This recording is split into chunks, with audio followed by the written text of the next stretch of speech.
76 Bisi Ulo, Chaliram Kwtal Rwng Fiogirika Khorokni Montri, Al Kologrobai Imang Tomani, by Tagaka, Chaliram Tongnai Romni. Strangshan Shadigo Shipahizola Hakoni Bishing Chaliram Jotorish like Kwcham Rwng, Arangno Fiogirika, Montri Okra Yaktu, Jishno de Burma, Boro Karibu Tisajakha, Hastini Rwng Montri Rotolanat, Shipahizola Hankor Purishotni Tangfang Supriya Das Toto, Chief Engineer Shopon Karti Das, Chaliram Bisi Chairman Jakro de Burma, Rwngnokni Rwng Bokrok Monimoy, Bhobik, Hagorung Tangfang Habul Lodno Khoboi Kumarirok. Pulau Rwngnokni Tisajakha, Montri Okra Yaktu Tei, Porda Fiogirika, Khorokni Montri. 1946 Bisiwo Rwngnok Puila Fiog Japano 76 Bisi Kwcharo or Rwngnok Kwtal Khai Fiog na Bagai Kwcharo Congress CPIM Tisajakha Hapang Kuno Hapang Fano Mungsapung Lia CPIM ni Jorao Chaliram Bidhansabha Kendroni MLA ni Simi Chengi CPIM Jorani Ram Montri Bhanolal Shahani Thanibo Chaliram ni Borok Shanmuk Dishamani Chaliram Rem Chine Rwngnok no Kwtal Khai Fiogiri na Bagai Chaliram Tabukni MLA Hastini Montri Okra Yaktu 2018 Bidhansabha Chongbari ni Sagang Chaliram Remchini Rwngnok Berai Daimani Bwkhaktwi 2018 Bidhansabha Chongbari Okopla Yangai Chaliram Remchini Rwngnok Kwtal Khai Fiogiri Nani Abu Shimia Haneta Rwngnok ni Bishing Chaliram Remchini Rwngnok Bidda Jyoti Tubukha Kokshatani Hastini Montri Bokro Yaktu Tei Rwng Montri Shaka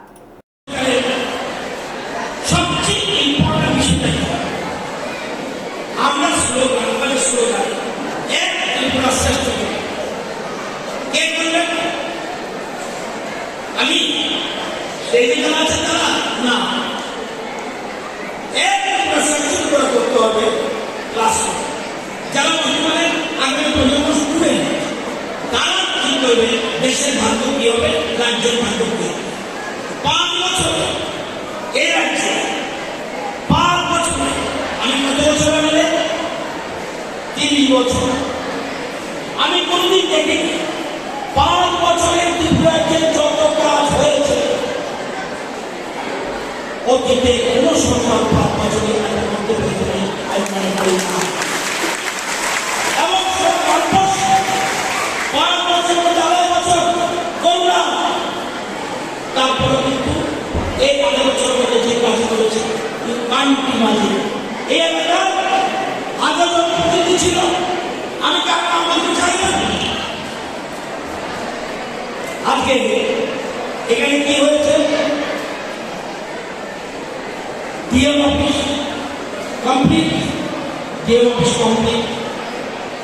district কোর্টের কাজ চলছে স্টেডিয়ামের কাজ complete indoor badminton court complete motorcycle কাজ প্রায় শেষ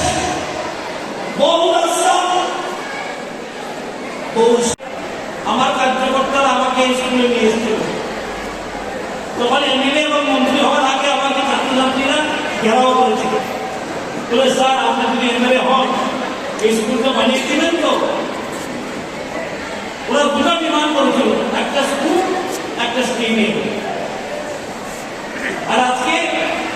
আমি খুব আনন্দিত যে স্কুলটাও উন্নত হচ্ছে এবং স্টেডিয়ামটাও 5-6 মাস আগে উন্নত হয়ে গেছে সেটাই প্রথম যে ডিমান্ড আমাকে দিয়েছিল আমার কার্যকর্তারা এবং স্কুলের ছাত্রছাত্রীরা আমার আর্টস ইঞ্জিনিয়াররা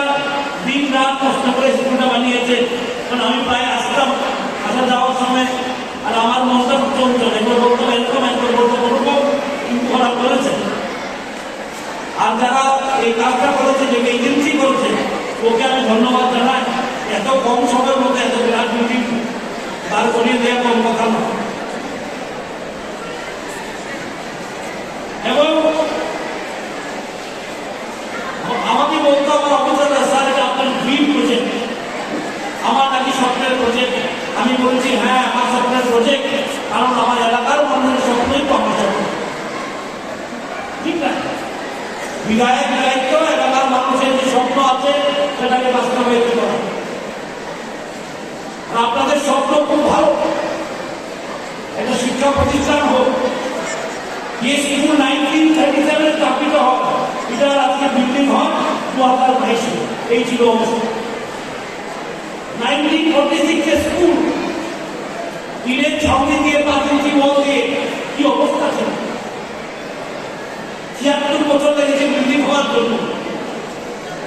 এদিকে জাকারিয়া স্কুল হয়ে গেছে বিশালগড়ে, আর বিশালগড়ের মাতব্বর নেতা উনি স্কুল বানিয়ে নিয়েছেন, ধরে রাখার মানুষের জন্য স্কুল কেন করবে? সুতরাং সেটা আমার দায়িত্ব ছিল, আজকে পূরণ হয়েছে, আমি খুব আনন্দিত। এবং আমি শেষ করার আগে একটা কথা বলবো, ওটা হয়তো অনেকে জানে না, আমরা অনেকদিন ধরে পার্টি করি, বিজেপি করি। আমার একদিন অটল বিহারী বাজপেয়ীর মিটিংয়ে আমি ছিলাম গুয়াহাটিতে, এখন স্পষ্ট মনে আছে। অটল বিহারী বাজপেয়ী যিনি কবি ছিলেন, লেখক ছিলেন, সাংঘাতিক ব্যক্তিত্ব ছিলেন, এমন ব্যক্তিত্ব আজকাল দেখা যায় না।